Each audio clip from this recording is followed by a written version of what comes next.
Bom, nós vamos aprender a criar vetores a partir de atribuição. Nós vamos aprender a ler e modificar elementos de um vetor. Nós vamos aprender a inserir novos elementos no vetor e a gente vai aprender a remover elementos do nosso vetor.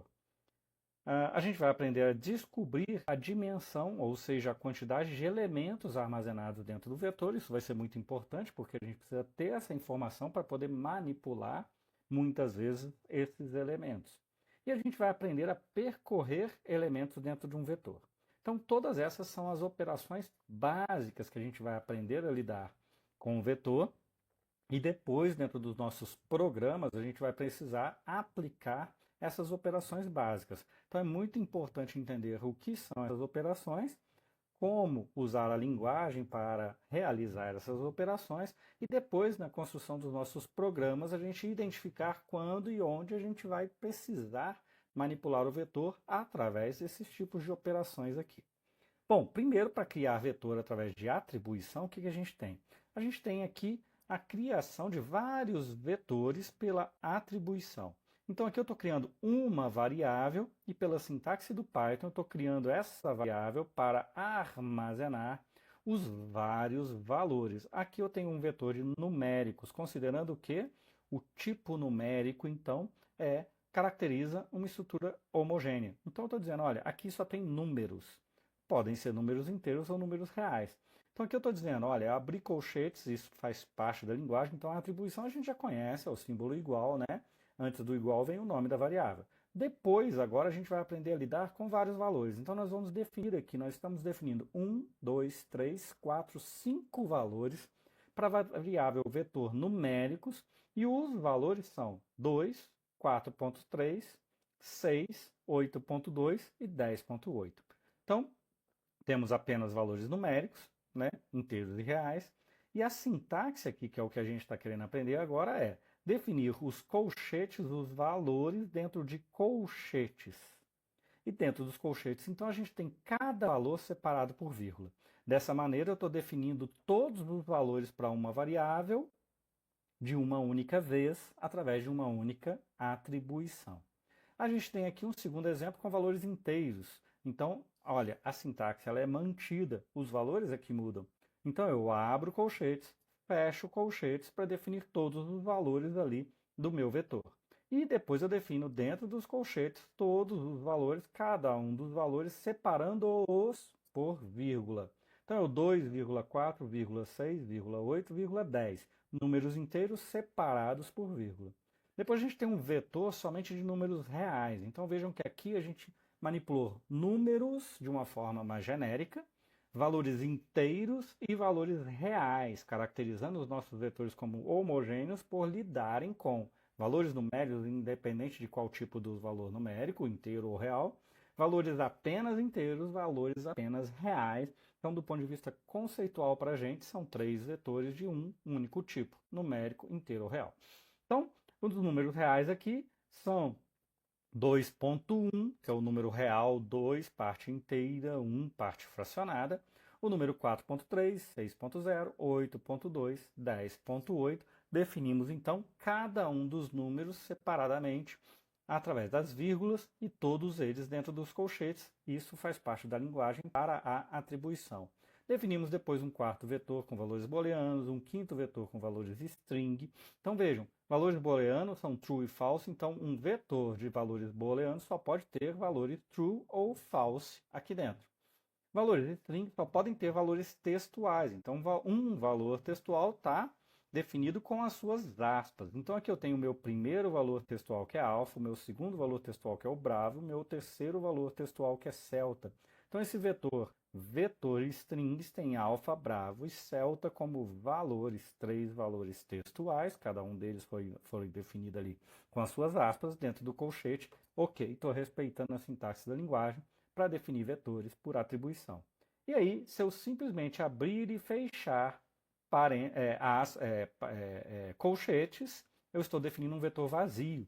Por quê? Ao abrir e fechar colchetes aqui na atribuição, como eu estou fazendo dessa maneira, eu estou dizendo que eu tenho um vetor que não tem nenhum elemento, afinal eu não defini nenhum valor lá dentro. Então, o vetor, a variável vetor vazio, é uma variável vetor que nesse momento está vazia. Então, posso criar um conjunto de valores vazio, né? A linguagem Python me dá essa capacidade. É claro que depois a gente vai preencher esse vetor. Se eu estou criando um vetor vazio, é porque depois eu vou ter, em algum momento, a necessidade de incluir elementos nesse vetor. É uma outra operação que a gente vai aprender logo, logo. Aqui nós vamos visualizar, né, como criar vetores dentro da utilização de atribuição no nosso programa. Então aqui, vamos lá. Primeiro vetor a ser criado. Então, ele vai interpretar a atribuição como ele sempre vem fazendo. Todas as atribuições são definidas dessa maneira.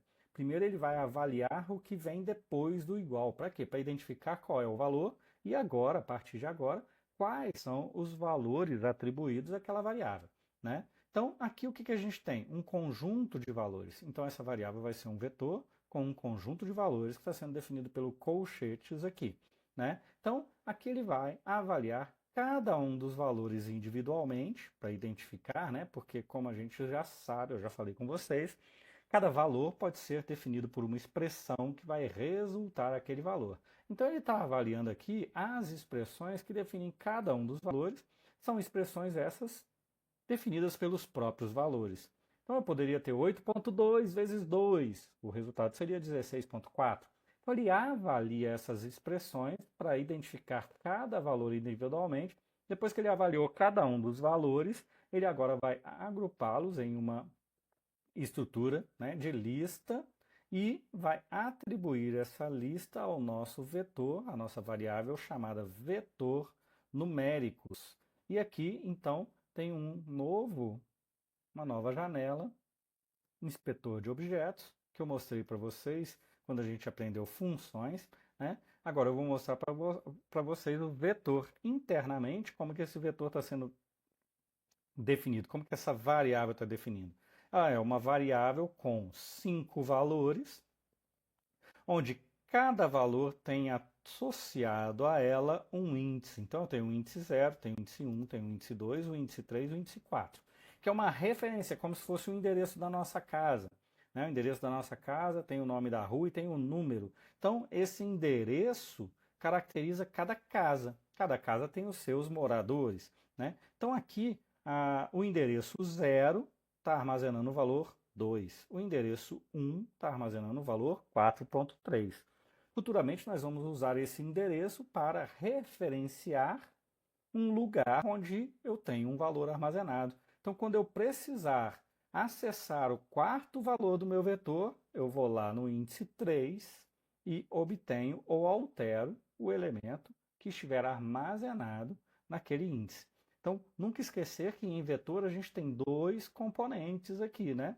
O índice, que é o endereço que aponta, né, para o valor, e o próprio valor que é apontado por aquele índice. Qual é o valor do índice 4? 10,8. Qual é o valor de índice 1? 4,3. E agora a gente vai definir o vetor inteiros. Então, assim, de forma similar, vai avaliar o que vem depois do igual. Vai avaliar cada valor, chegar ao seu resultado e depois atribuir o valor resultante, que é um conjunto de valores, à variável vetor inteiro. Temos igualmente uma certa quantidade de elementos, aqui coincidentemente são 5, mas agora são 5 elementos diferentes. Cada elemento tem o seu índice que endereça, né? Que é a posição de um valor dentro do meu vetor. Está na primeira caixinha, índice 0, valor 2. Está na segunda caixinha, índice 1, valor 4. Né? Então vamos lá, vamos continuar aqui. Vai definir o valor de números reais, eu não vou mais avaliar valor por valor. Então ele vai achar aqui cada um dos valores, vai definir cada um dos valores, interpretar e criar o vetor de números reais, que são todos aqueles números definidos lá.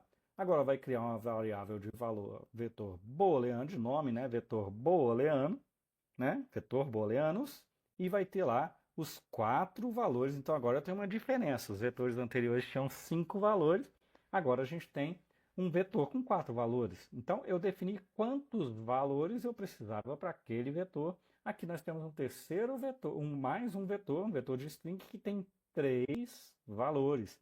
Então aqui a gente consegue ver nessa janela qual é a quantidade de valores e a gente consegue ver quais são os valores armazenados em cada índice do meu vetor.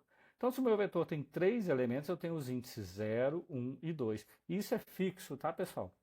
É 0, 1 e 2. Sempre começa de 0 e sempre tem um incremento de 1 a cada índice, a cada novo elemento, a cada elemento no meu vetor. Então, é sempre uma sequência que começa de 0 e vai terminar no n-1, sendo o n a quantidade de elementos do meu vetor. Finalmente, a gente vai criar um vetor vazio. Então, vejam lá, eu criei a variável. Ela é uma variável que, nesse momento, ela armazena um vetor vazio. Ela é um vetor que tem um tamanho 0, ou seja, não tem nenhum índice, não tem nenhum valor. Ela está vazia. Então, em algum momento, ela vai ser preenchida de alguma maneira a partir das outras operações que a gente vai aprender adiante. Então, vimos como criar um vetor por atribuição com todos os seus elementos ou com vários elementos.